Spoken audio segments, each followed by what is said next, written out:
The stranger rode into Rock Springs, Wyoming on a Tuesday afternoon in June of 1882, his face hidden beneath the shadow of a weathered hat, and 3 days' worth of dust coating everything from his boots to his shoulders. Jessica Vance stood behind the counter of her father's general store, watching through the window as the man dismounted in front of the saloon across the dusty street. She had seen countless drifters pass through this railroad town in her 22 years, men with nowhere to go and nothing to lose, and this one looked no different from the rest. His horse was tired, his saddle worn, and the way he moved suggested a man who never stayed anywhere long enough to call it home. "Another wanderer," her friend Margaret whispered, leaning close as they both pretended not to stare. "Probably be gone by morning."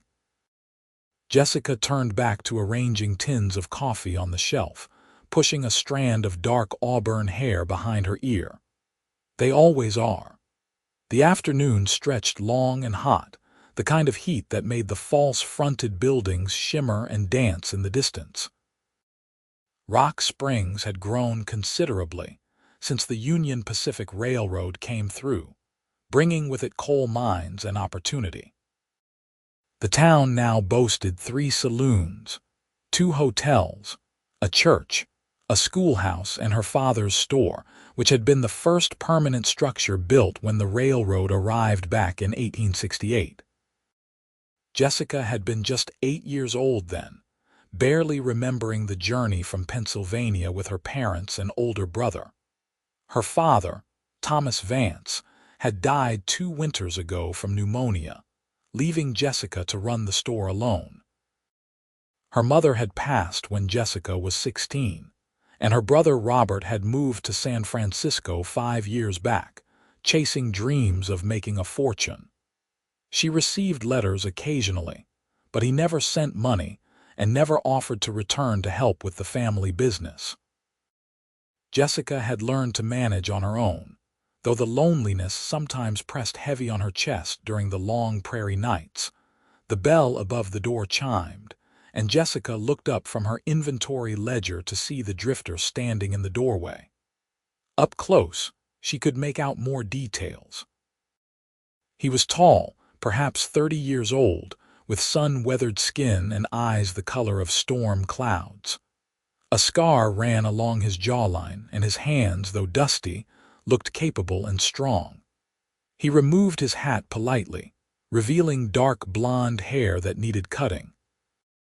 "Afternoon, madam," he said, his voice deeper than she expected, with a slight drawl that suggested he hailed from somewhere south. "I need supplies. Flour, coffee, beans, salt pork if you have it. Oats for my horse." Jessica nodded, moving to gather the items. "Passing through." "That was my intention."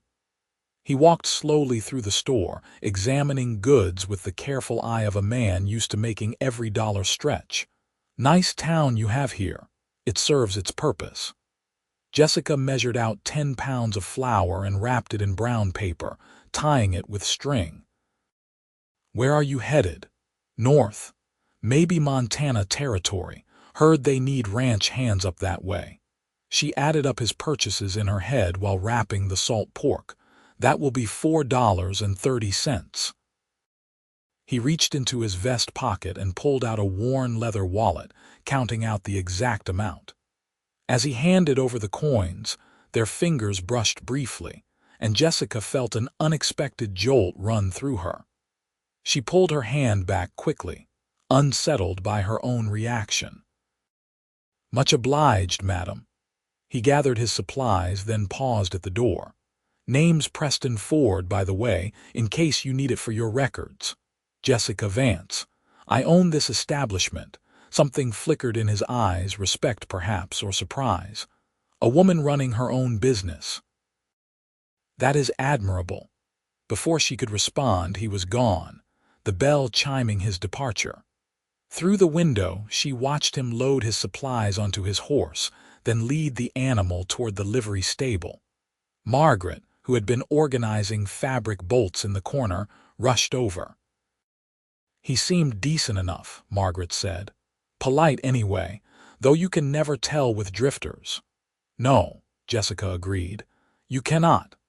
But she found herself thinking about Preston Ford throughout the rest of the afternoon and into the evening. After closing the store, she climbed the stairs to her small apartment above the shop, made herself a simple supper of bread and cheese, and tried to focus on her account books. The numbers blurred together on the page, and she kept seeing those storm gray eyes instead. She scolded herself for being foolish. He was just another drifter, and drifters never stayed.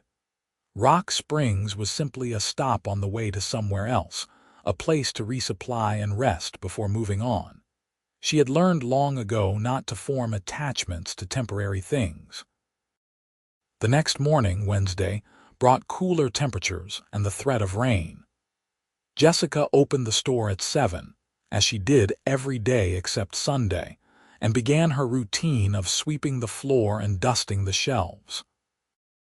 The morning passed quietly with only a few customers, local miners and their wives picking up necessities. Around noon, Preston Ford walked in again. "Madam," he greeted, hat in hand once more.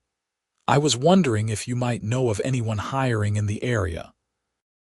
Seems my horse has gone lame, and I need to earn money for the veterinarian and some rest time before we can travel again."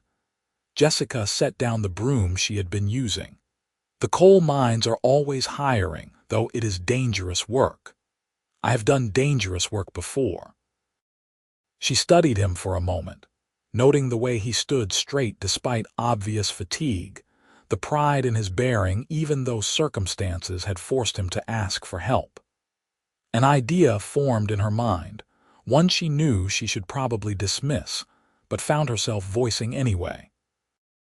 "I could use help here at the store. The back room needs organizing, there are shipments to unload, and the exterior could use a fresh coat of paint. I cannot pay much, but it would be honest work, and the room behind the store has a cot if you need lodging." Preston's eyes widened slightly. "You would trust a stranger. I am a good judge of character, Mr. Ford. Besides, I keep a shotgun under the counter and I know how to use it." A smile tugged at the corner of his mouth, the first she had seen from him. It transformed his face, making him look younger and less careworn. "I appreciate your honesty, Miss Vance. I accept your offer, though I insist on working for fair wages. I will not take charity." "It would not be charity. I genuinely need the help." She named a daily rate that was reasonable, and he agreed immediately. Preston started that afternoon, tackling the cluttered back room with methodical efficiency. Jessica found herself inventing reasons to check on his progress, ostensibly to answer questions about where things should go but really just to watch him work. He moved with a quiet confidence, never wasting motion, organizing everything into logical sections. "You have experience with inventory management," she observed, leaning against the door frame. "I worked in a mercantile back in Texas for a couple years. That was before." He trailed off, his expression closing. Before what? He was quiet for a long moment and she thought he would not answer. Then he sighed, setting down the crate he had been moving. "Before my wife died. After that I could not stay. Too many memories." Jessica's heart clenched with unexpected sympathy. "I am sorry for your loss. It was 3 years ago. You would think the grief would fade, but it just becomes something you carry with you everywhere." He met her eyes directly. "Your father, the one who started this store, you lost him recently." 2 years ago, this past winter. How did you know?" "I saw the sign out front. Thomas Vance, proprietor, established 1868. But you are running things alone now, so something must have happened. You are observant, necessary skill for staying alive on the road." They stood there in the dusty back room, two people marked by loss, and Jessica felt a connection forming that she had not experienced in years. It terrified and exhilarated her in equal measure. Over the following days, Preston proved himself invaluable. He repaired shelves that had been tilting for months, fixed the squeaky hinge on the front door, and cleaned out the rain gutters. He was unfailingly polite to customers, though he let Jessica handle all the transactions and decision-making. In the evenings, after the store closed, they sometimes sat on the front porch and talked while the sun set over the distant mountains. She learned he was from a small town outside of Austin, that he had fought briefly in the Lincoln County War in New Mexico Territory, before realizing he wanted no part of range feuds and violence. His wife, Catherine, had died in childbirth along with their baby daughter. He had buried them both and spent the past 3 years wandering, working odd jobs, never settling anywhere because nowhere felt like home anymore. "What about your family?" Jessica asked one evening, watching the sky turn shades of orange and pink. "My father died when I was young. Mother remarried a man who did not want another man's children around, even if they were just boys. My younger brother headed to California years ago. I have not heard from him since." Preston stretched his legs out, leaning back against the porch post. "Suppose we are both alone in our own ways." "Sometimes alone feels safer," Jessica admitted. "No one can leave you if you do not let them close." He turned his head to look at her, those storm-gray eyes seeing more than she intended to reveal. "That is true, but it is also a lonely way to live, speaking from experience." Every single day. A week passed, then 2. Preston's horse recovered from its lameness, pronounced fit to travel by the veterinarian. Jessica waited for him to announce his departure, steeling herself for the inevitable goodbye. But he said nothing, just continued working at the store as if he had always been there. Margaret cornered Jessica one afternoon when Preston was out making a delivery. "You need to be careful with that one." "What do you mean?" "I mean you are getting attached, and he is still a drifter at heart." "Men like that do not settle down, Jess. They just break hearts and move on." "I am not attached," Jessica protested, but even she could hear the lie in her words. "You smile more than you have in 2 years. You spend all your time with him. You watch him like he is water and you are dying of thirst." Margaret gripped her friend's hand. "I do not want to see you hurt." "Then what should I do? Send him away?" "I do not know. Just protect your heart, because I have a feeling he is going to ride out of here one morning without warning, and you will be left picking up the pieces." That night, Jessica lay awake in her small apartment, listening to the sounds of the town settling into sleep.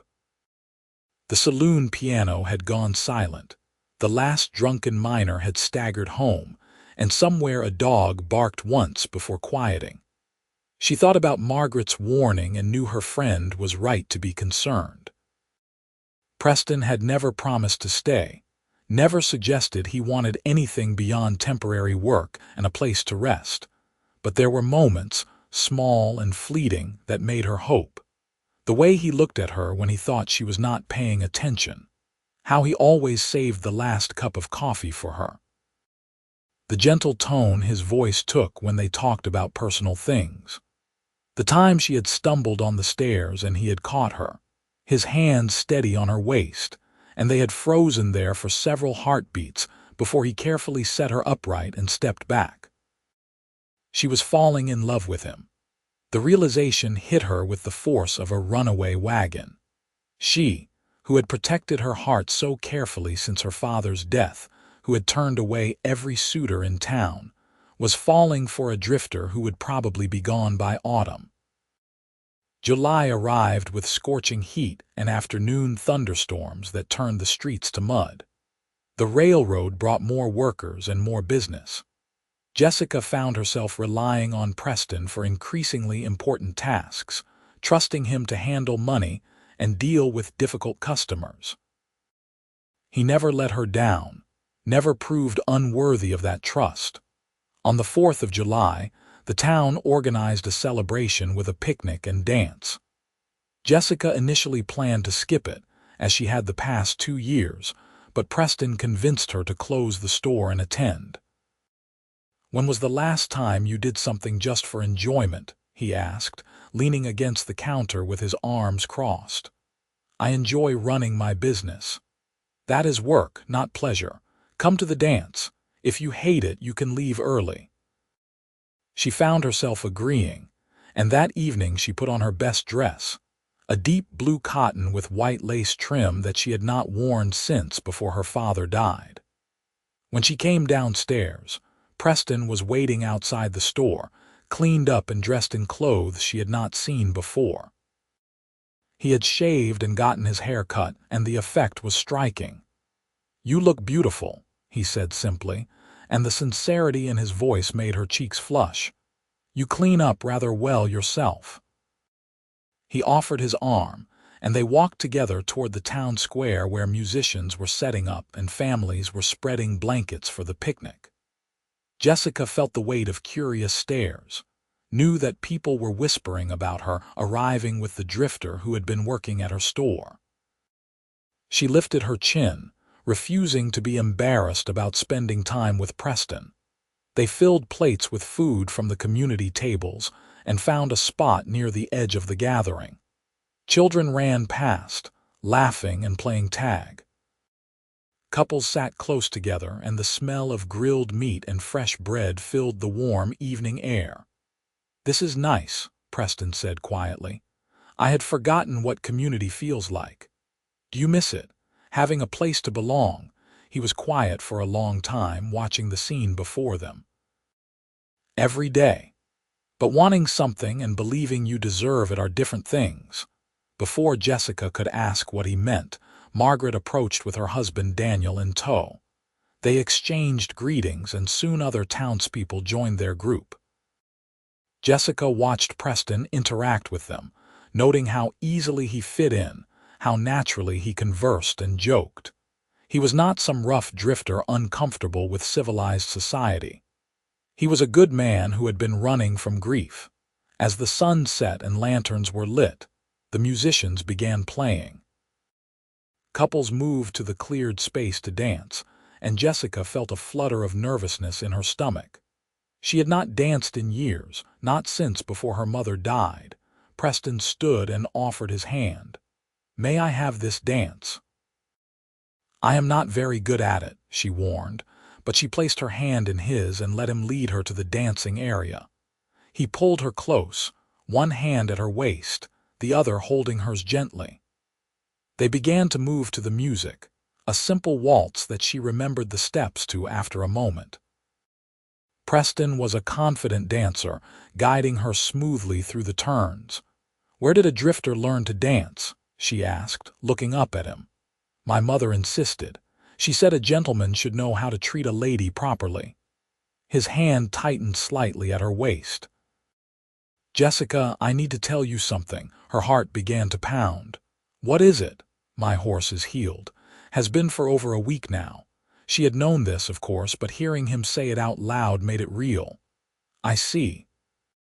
I told myself I was staying to finish the work at the store, to see the paint job through, to organize the rest of the inventory. But that is not the real reason." "What is the real reason?" She barely breathed the words. He stopped dancing, standing still in the middle of the moving couples. His eyes held hers with an intensity that made her tremble. "I am staying for you." Everything else faded away. The music, the people, the lantern light. There was only Preston's face and the words he had just spoken and the feeling of his hands holding her. "What are you saying, Preston?" "I am saying that I came to Rock Springs planning to pass through, but then I met you. And every day I tell myself I should move on, that I do not deserve a second chance at happiness, that I will only end up hurting you. But I cannot make myself leave." He raised his hand to gently cup her cheek. "I am saying that I am in love with you, Jessica Vance, and if you will have me, I want to stay, permanently. Not as your hired help, but as someone who is building a life here. With you." Tears pricked her eyes. "I am afraid." "Of what?" "Of losing someone again. Of caring too much, and having you disappear one morning like Margaret said you would. I will not lie and promise that nothing bad will ever happen, because life does not work that way. But I can promise that if you give me your heart, I will protect it with everything I have. I will not leave you, Jessica, not unless you ask me to go. She thought about all the lonely nights, all the times she had convinced herself she was fine alone, all the walls she had built around her heart. And she realized that walls meant to keep pain out also kept love at bay. Preston was offering her something precious and terrifying, hope for a future that was not solitary and safe but shared and alive with possibility. "I love you too," she whispered. "I did not want to, tried not to, but I fell anyway." He kissed her then, soft and gentle under the Wyoming stars, and Jessica felt something inside her chest unfurl like a flower reaching toward the sun. When they pulled apart, she was crying and smiling at the same time. "Is that a happy yes?" he asked, wiping away her tears with his thumb. "Yes." "Stay, please stay. Wild horses could not drag me away now." They danced several more times that night, and when Preston walked her home, he kissed her again on the front porch of the store, longer and deeper this time, a promise of the passion and partnership their future would hold. The next morning, Preston moved his few belongings from the storage room into the apartment above the store, not into Jessica's bedroom yet, as propriety demanded they wait, but into the small second room that had been serving as storage. They agreed to court properly, despite the fact that they both already knew how this story would end. Preston wasted no time making himself a permanent fixture in Rock Springs. He visited the land office and filed a claim on a small parcel just outside of town, saying he wanted to eventually build a house for them. He opened an account at the bank. He joined the volunteer fire brigade. He became, in every measurable way, a member of the community rather than a passing stranger. Jessica had never been happier.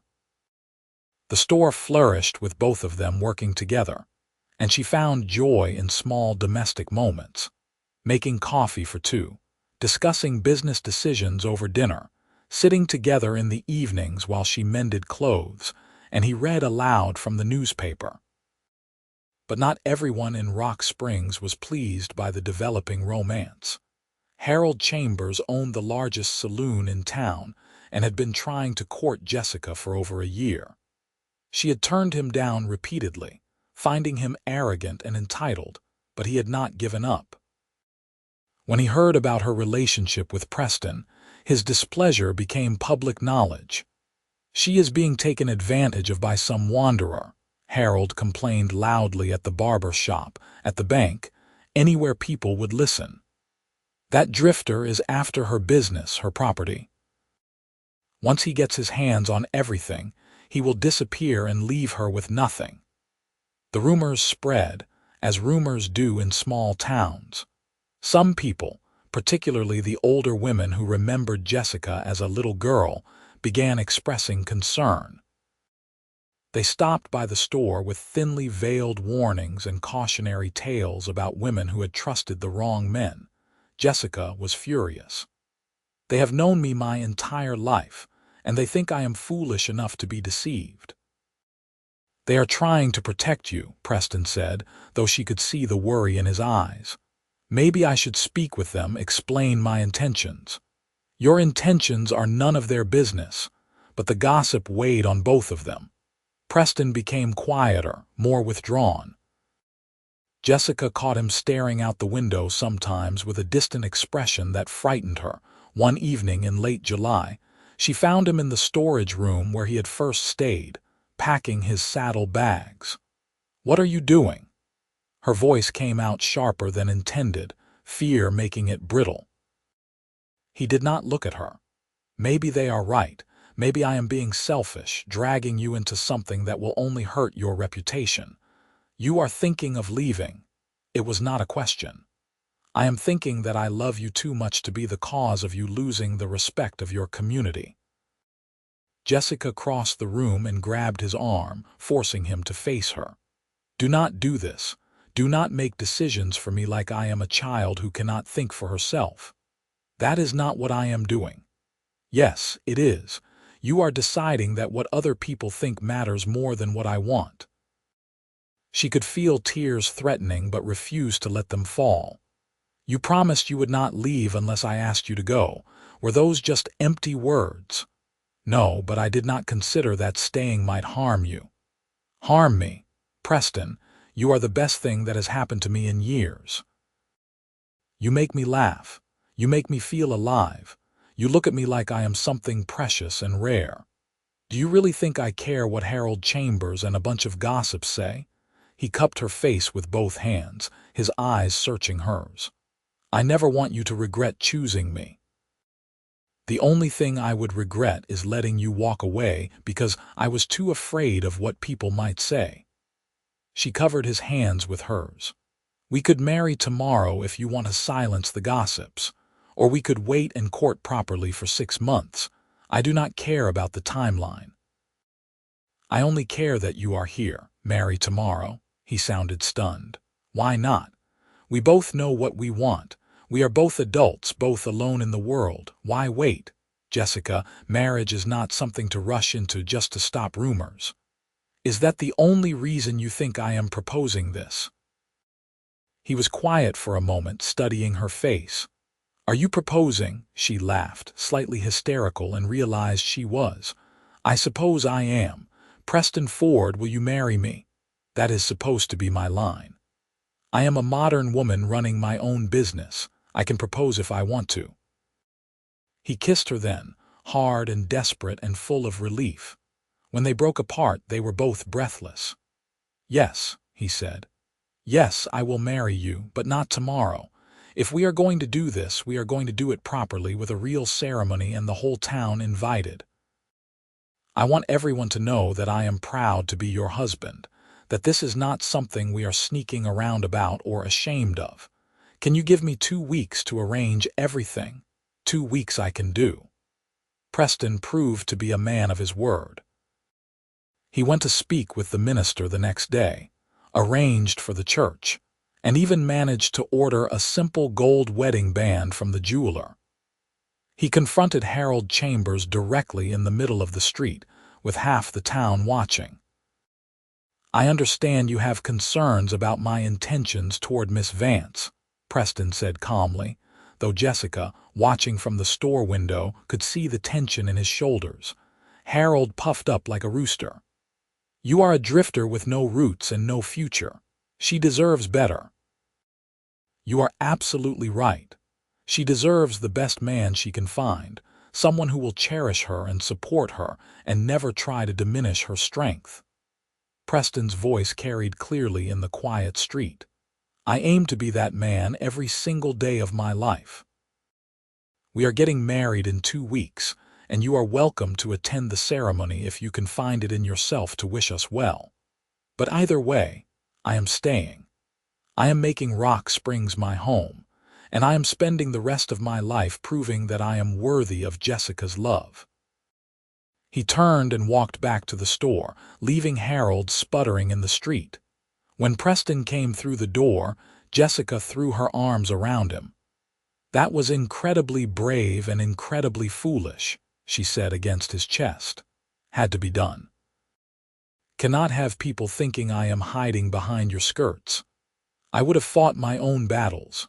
I know, but we are partners now, which means we fight them together." The next 2 weeks passed in a flurry of preparation.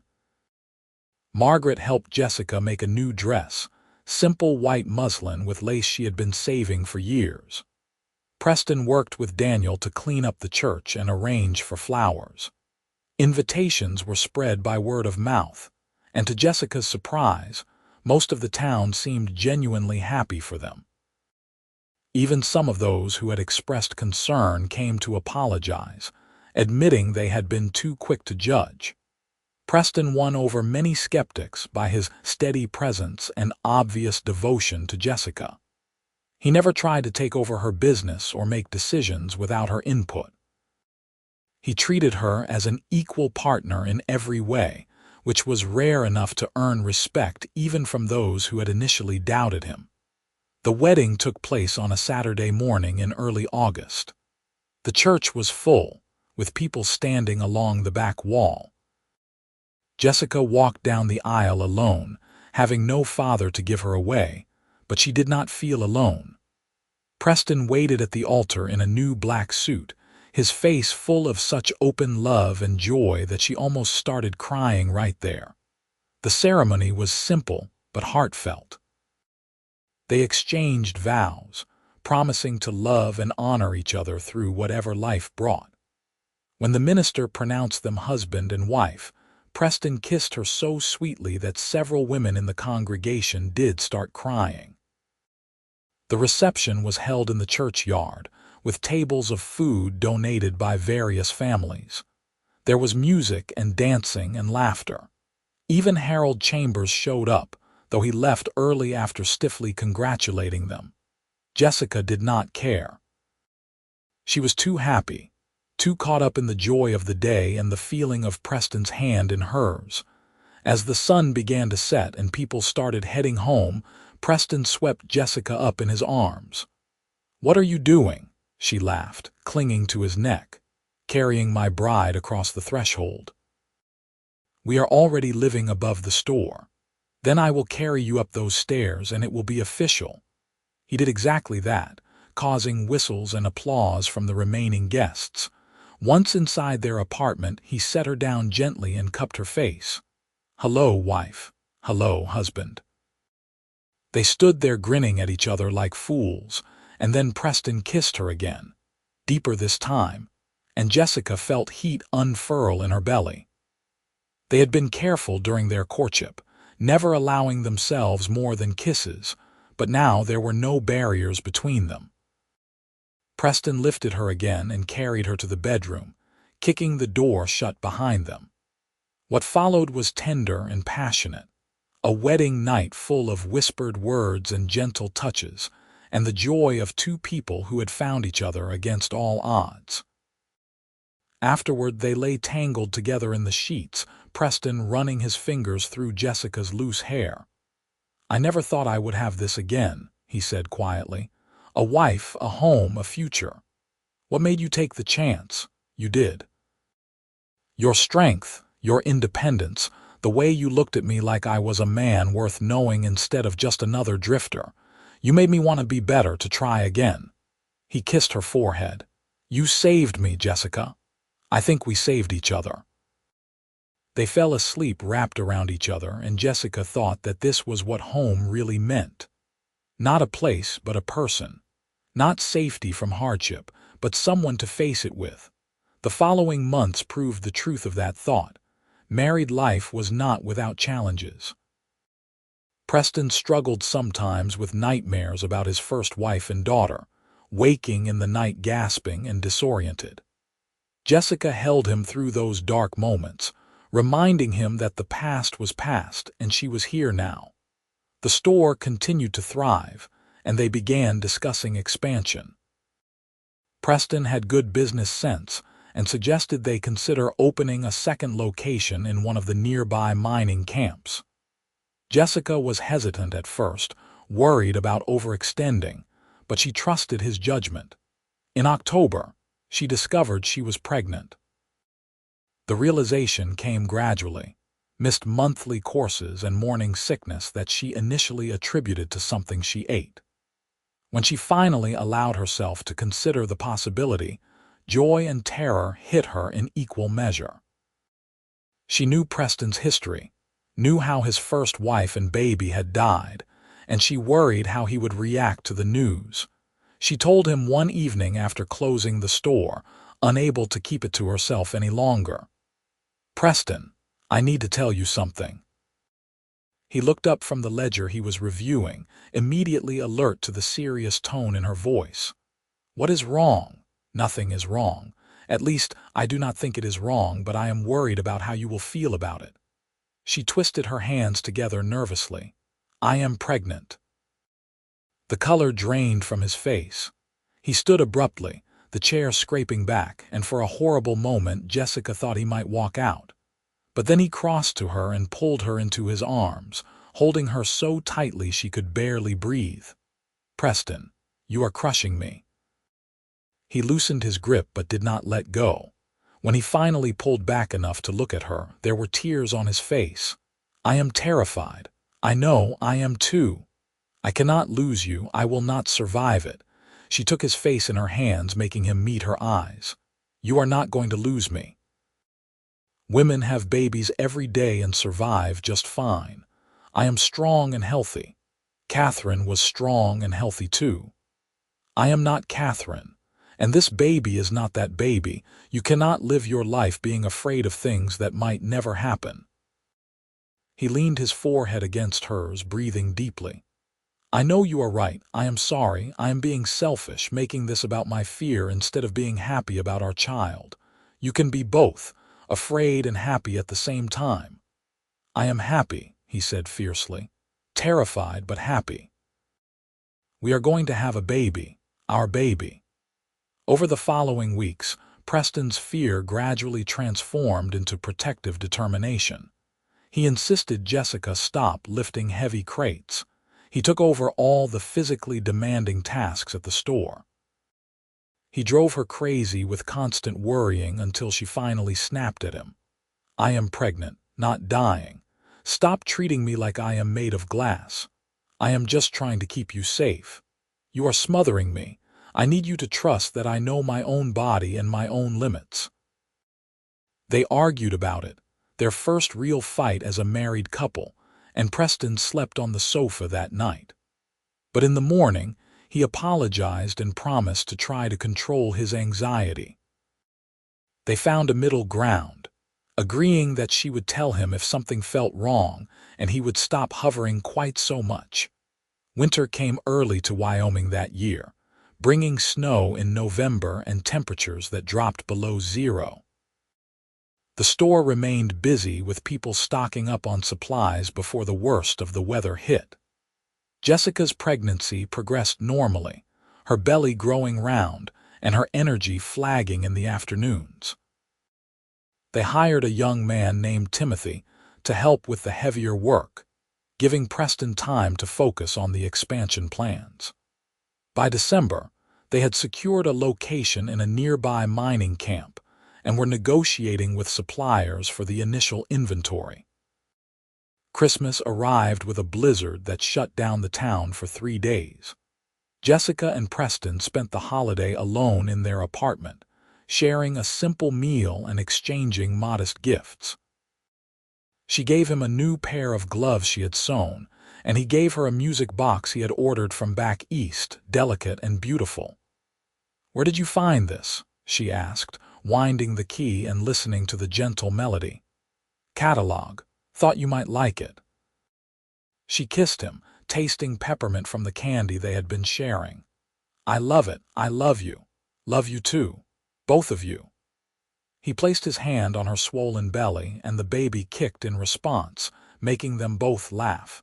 The new year of 1883 brought continued cold and growing anticipation.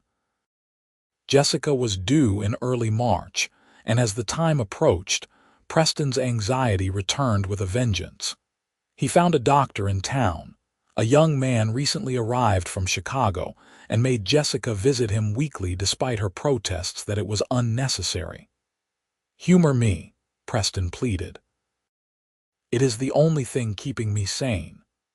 The second store opened in late January, with Timothy managing it under Preston's supervision.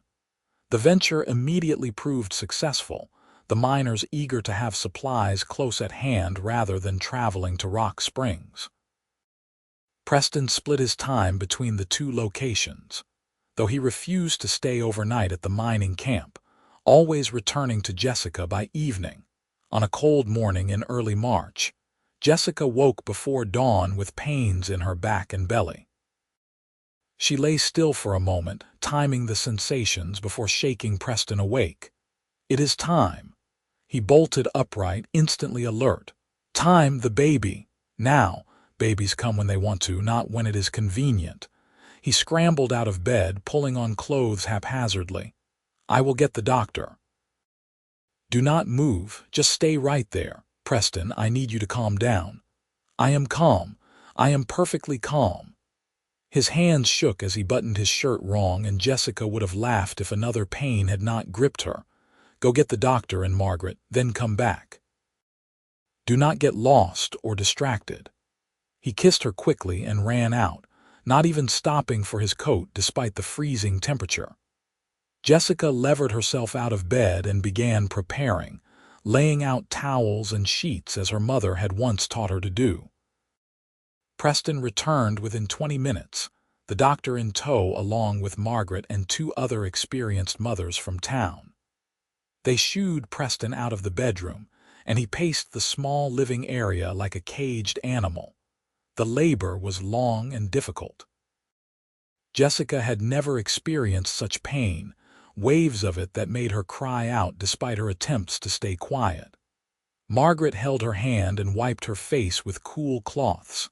The doctor checked her progress and spoke in calm, measured tones. "You are doing well, Mrs. Ford. Keep breathing through the pains. The baby is positioned correctly." Hours passed, morning turning to afternoon and then toward evening. At one point, Preston tried to come into the room and Margaret had to physically block the door. "You cannot help her by being here," Margaret said firmly. "Let us do our work. I need to see her. I need to know she is all right. She is doing fine. This is normal. First babies take time." Finally, as the sun was setting, the baby came. Jessica pushed with everything she had, feeling like she was being torn apart, and then suddenly the pressure released and she heard crying. The doctor held up a squirming, red-faced infant. "A boy," he announced, "healthy and strong." Relief flooded through Jessica so intensely she started shaking.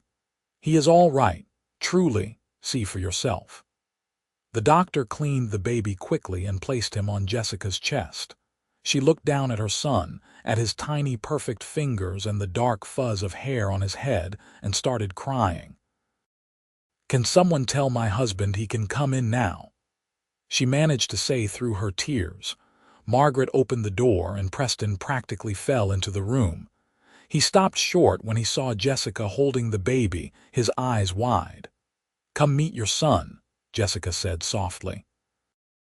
He approached slowly as if in a dream. When he reached the bed, he looked down at the baby and his face crumpled. He sobbed once, then pressed his fist against his mouth, trying to control himself. "It is all right," Jessica said. "You can cry. You are both here, both alive, both healthy." "Yes, we are fine. We are all fine." Preston reached out with one finger to touch the baby's tiny hand, and the infant's fingers curled around it reflexively. That simple gesture seemed to break something open in Preston. He sank to his knees beside the bed, pressing his face against Jessica's shoulder, and wept. She held him with one arm, the baby cradled in the other, and let him release all the fear and grief he had been carrying. The doctor and the other women quietly excused themselves, giving the new family privacy. When Preston finally composed himself, he looked at Jessica with red-rimmed eyes. "I am sorry. This is supposed to be a happy moment and I am falling apart. It is a happy moment. These are happy tears, are they not? Yes, so incredibly happy." He looked at his son again, wonder in his expression. "He is beautiful, he looks like you. He has your nose. Poor kid." Preston gently stroked the baby's cheek. "What should we name him?" They had discussed names during the pregnancy but had not settled on anything definite. Now, looking at their son, Jessica knew what felt right. "Thomas Preston Ford, after both our fathers." Preston's eyes filled with tears again. "Thomas, I like that, Tommy. When he is older, he can decide if he prefers Tom or Thomas or Tommy. But for now, he is Tommy." The baby, as if recognizing his name, opened his eyes and seemed to look at them. He was perfect in every way, 10 fingers and 10 toes, healthy lungs, and a strong heartbeat. Jessica had never felt such overwhelming love, such fierce protectiveness. The next few weeks were a blur of sleepless nights and constant feedings. Tommy was a good baby, but all infants demanded attention around the clock. Preston proved himself an equal partner in parenthood, walking the floor with a crying baby at 3 in the morning, changing diapers without complaint, and supporting Jessica as she learned to nurse. They hired additional help for the store, allowing Jessica time to recover and bond with their son. Preston scaled back his hours at the mining camp location, putting Timothy in charge of daily operations. Nothing was more important than their family. Spring came late that year, snow lingering well into April. When the thaw finally arrived, it brought floods that damaged several buildings in town. The store suffered minor water damage in the storage area, requiring cleanup and repair. It was a stressful time, but they managed it together, taking turns with Tommy and the business. On their first wedding anniversary in August, Preston surprised Jessica with a picnic lunch and a trip to the land he had claimed outside of town. When they arrived, she was shocked to see the beginnings of a house, framing already erected. "When did you do this?" she asked, stunned. "I have been working on it for the past few months whenever I had spare time. I wanted to surprise you." He helped her down from the wagon, Tommy asleep in a basket in the back. "It is not much yet, but by next summer we should be able to move in." Real house with multiple bedrooms and a proper kitchen, room for Tommy to run and play. Jessica walked through the framing, imagining what it would look like complete. "This is incredible. You deserve a real home, not just an apartment above a store. Wherever you and Tommy are, that is home." He pulled her close, kissing her temple. "1 year ago today, you became my wife. Best decision I ever made, asking you to let me stay." "I thought I asked you." "Details." He grinned. "Either way, I am grateful every single day that you saw something worth keeping in a dusty drifter." "I saw a good man who was hurting and needed a reason to stop running. I am glad I could be that reason." They spread a blanket and ate lunch while Tommy slept, talking about plans for the house and the business and their future. Jessica felt a contentment so deep, it was almost painful, knowing how easily she could have missed this if she had been too afraid to take a chance. The years that followed were full and busy. The house was completed the following summer, and they moved in with great ceremony.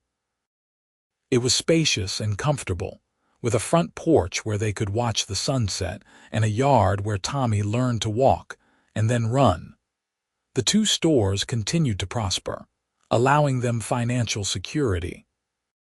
Preston proved to have a gift for business, expanding their inventory to include items the miners particularly needed and negotiating favorable terms with suppliers. But he never tried to take over or push Jessica aside. They made all major decisions together, equal partners in every sense. Tommy grew into a curious, energetic boy with his mother's dark hair and his father's gray eyes. When he was 3 years old, Jessica discovered she was pregnant again. This time, Preston was much calmer, though still protective. Their daughter was born in the winter of 1886. A healthy girl they named Catherine Rose, honoring Preston's first wife and Jessica's mother. Preston had worried that naming their daughter after Catherine would be painful, but instead it felt healing, a way to acknowledge the past while celebrating the present. Little Rosie, as they called her, was a quiet baby, easier than Tommy had been. The family of 4 settled into a comfortable rhythm. Preston built furniture for the house and helped with the children while Jessica managed the main store with help from 2 permanent employees. They attended church on Sundays, hosted dinners for friends, and became pillars of the Rock Springs community. Harold Chambers eventually moved to Cheyenne, his saloon purchased by a consortium of local businessmen. The gossip about Preston's origins faded, replaced by respect for the man he had proven himself to be.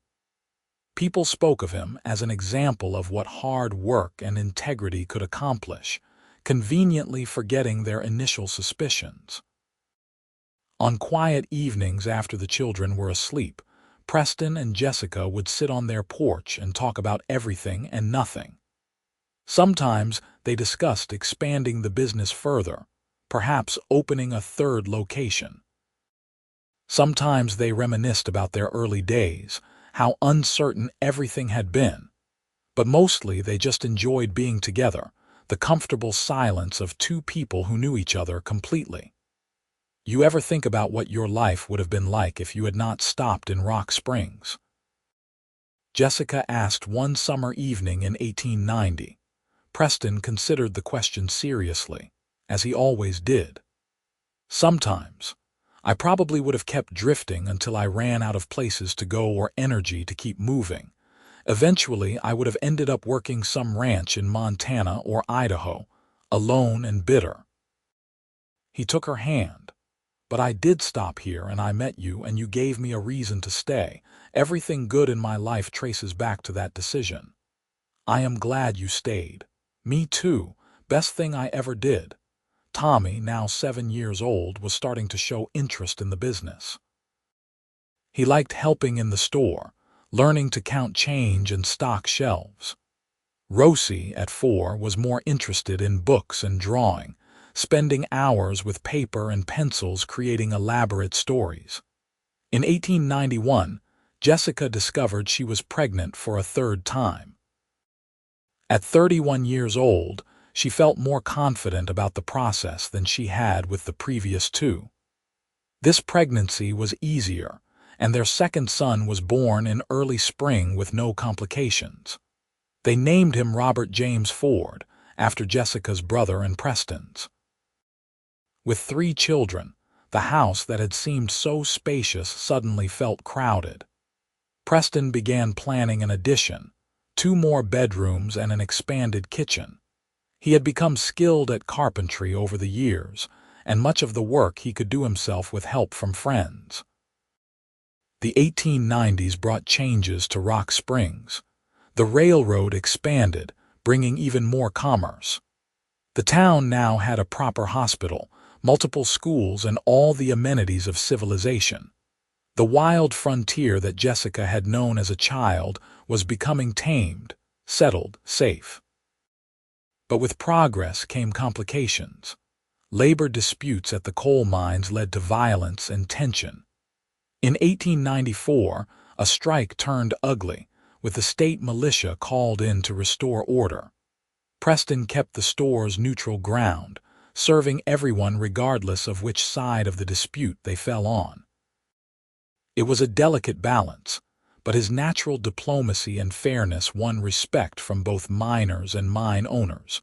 Through it all, the Ford family remained strong. Jessica and Preston celebrated their 10th wedding anniversary with a party that filled their house with friends and neighbors. Tommy was 11 then, already showing signs of the man he would become, tall and serious. Rosie was 8, still quiet but with a sharp intelligence that suggested she would do something remarkable with her life. Little Bobby was 3, all energy and mischief. 10 years, Preston said that night after everyone had gone and they were cleaning up together. Somehow it feels like yesterday and a lifetime ago at the same time. I know what you mean. Jessica stacked plates, smiling at the memory of their wedding day. Do you ever regret staying? Not for one single second. Do you regret taking a chance on a drifter? Never. Though I would argue you were never just a drifter, you were a good man waiting for the right place to call home. He set down the dishes he was holding and pulled her close. You are my home, Jessica. You and our children. The house, the store, the town, they are all wonderful, but you are what matters. You are what I stay for. She kissed him, tasting the sweetness of the cake they had served and the deeper sweetness of a love that had grown stronger with time. They were older now, laugh lines around their eyes and gray starting to show in their hair. But the passion between them had not dimmed. If anything, it had deepened, became richer. The turn of the century brought both celebration and reflection. On New Year's Eve 1899, they gathered with half the town in the church to mark the end of one era and the beginning of another. Tommy was now 17, helping run the stores and talking about possibly going to college.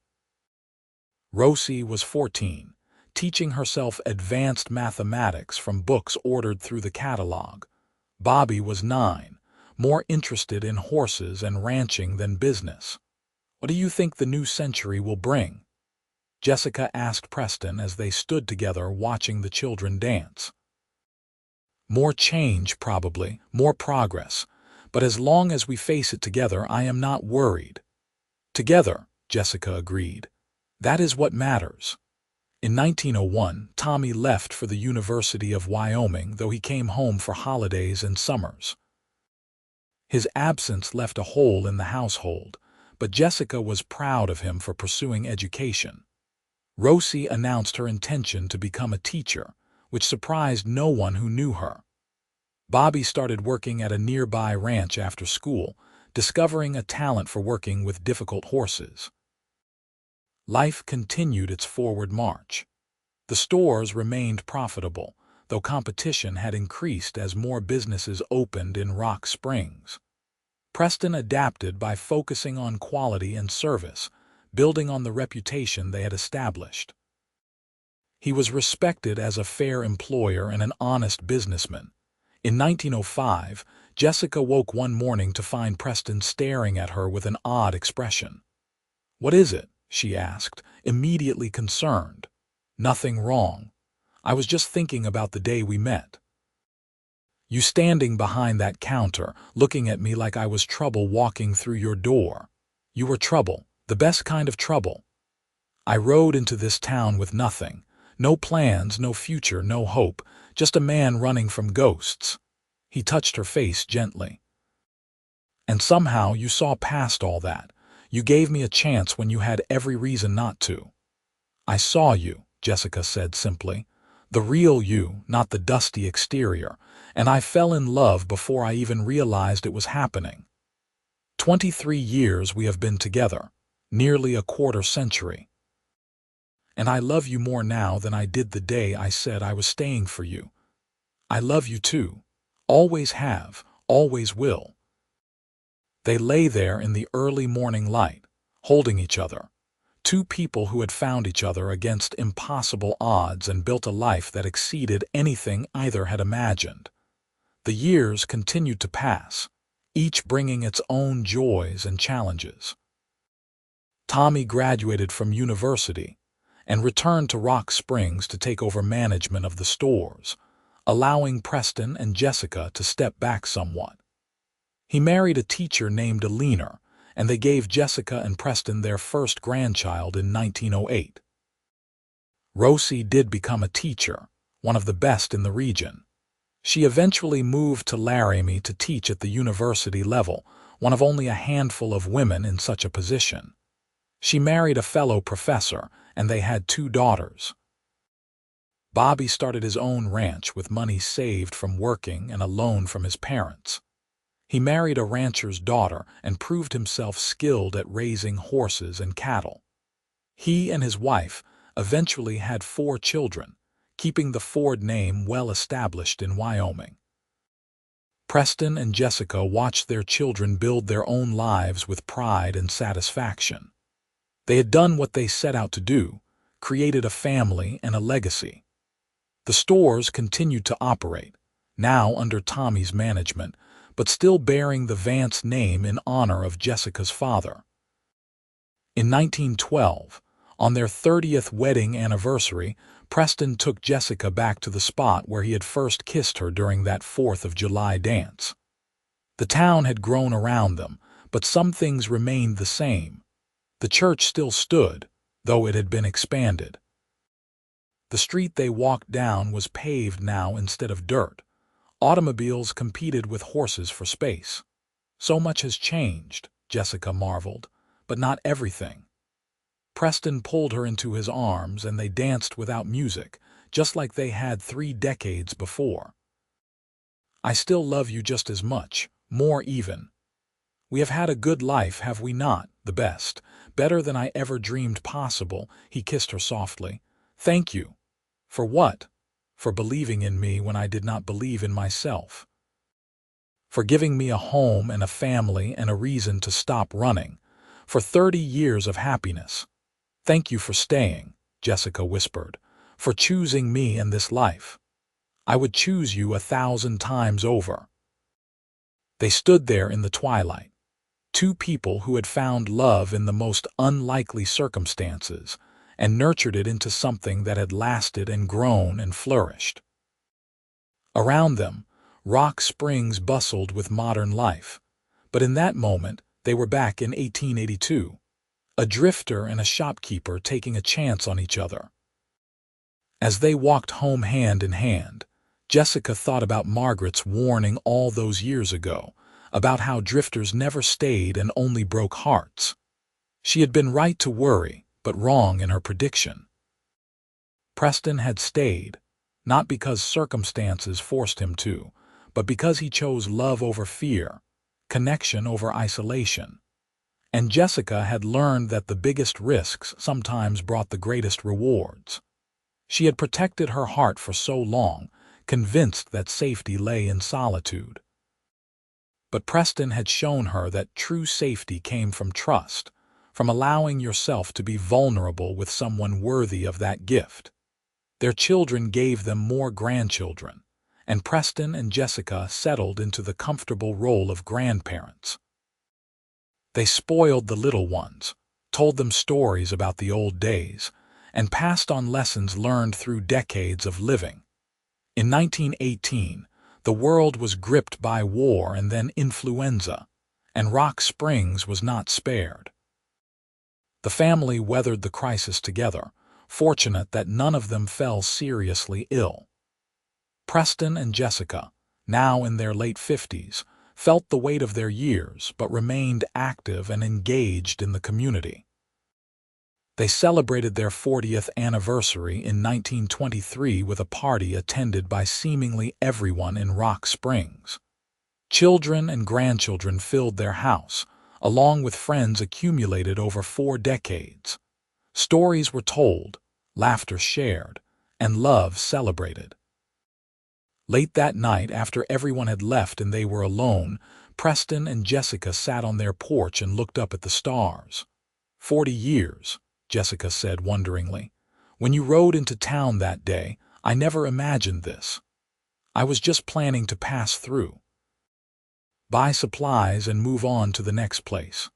Preston shook his head. But then I saw you standing in that store and something shifted. I could not quite name it at the time, but I felt it. A pull, like the earth had suddenly tilted and you were the center of gravity. I felt it too. Tried to ignore it, convinced myself you were just another drifter, but my heart knew different. What do you think your father would say if he could see what you have built? Jessica considered the question. I think he would be proud. The store has prospered, expanded beyond what he probably imagined. But more than that, I think he would be happy that I found love, that I built a family. He always said the business was just a means to an end, that what really mattered was the life you built around it. Wise man. I wish he could have met you. I think you would have liked each other. I like to think so too. They sat in comfortable silence for a while, the kind that only comes from decades of companionship. Finally, Jessica spoke again. Do you ever think about that moment when you told me you were staying for me? What would have happened if I had rejected you? I try not to think about that possibility. It is too painful. I almost did, you know. Almost told you it was too risky, too complicated. I was scared. What changed your mind? You did. The look in your eyes when you said you loved me. The vulnerability of admitting you were afraid but doing it anyway. I realized that if you could be that brave, I could too. Preston reached over and took her hand, his thumb tracing the familiar pattern of her knuckles. Best decision either of us ever made. Absolutely. The years continued their relentless march. Jessica and Preston aged gracefully, slowing down but never stopping. They remained active in the community, volunteering at the church and supporting various causes. Their grandchildren grew, and great-grandchildren began arriving. In 1932, during the depths of the Great Depression, their businesses helped keep Rock Springs afloat. Preston insisted on extending credit to families struggling to make ends meet, and while some never paid back what they owed, most did eventually.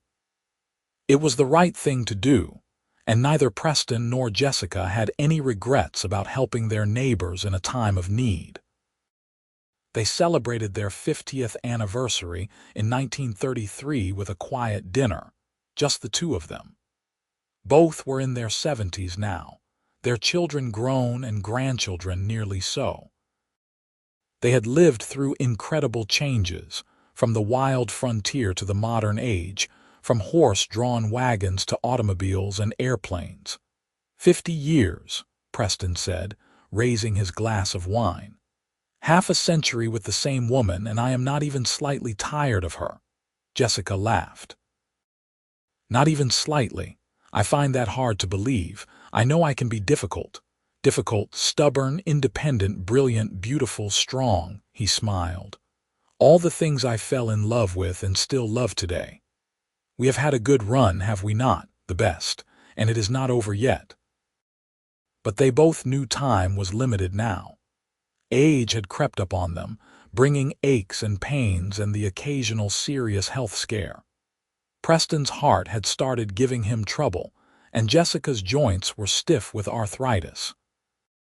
They moved slower, tired more easily, but their minds remained sharp and their love undiminished. In the spring of 1940, Preston took ill. What started as a simple cold developed into pneumonia, and despite the best efforts of doctors, he grew weaker. Jessica stayed by his bedside, holding his hand and talking to him even when he slipped in and out of consciousness. One evening, as the sun set outside the window, Preston opened his eyes and looked at her with perfect clarity. Jessica, I am here. I am right here. 57 years. That is how long I have loved you. We got our 50 years and then some. Not enough, could never be enough time with you. His breathing was labored, each word an effort. But I am grateful for what we had. You gave me everything. Tears ran down Jessica's face. Do not talk like you are saying goodbye. You are going to get better. We both know that is not true. He squeezed her hand weakly. I need you to promise me something, anything. Keep living. Do not just exist. Keep going to church, keep seeing friends, keep watching our family grow. Promise me. I promise. I love you, Jessica Vance Ford.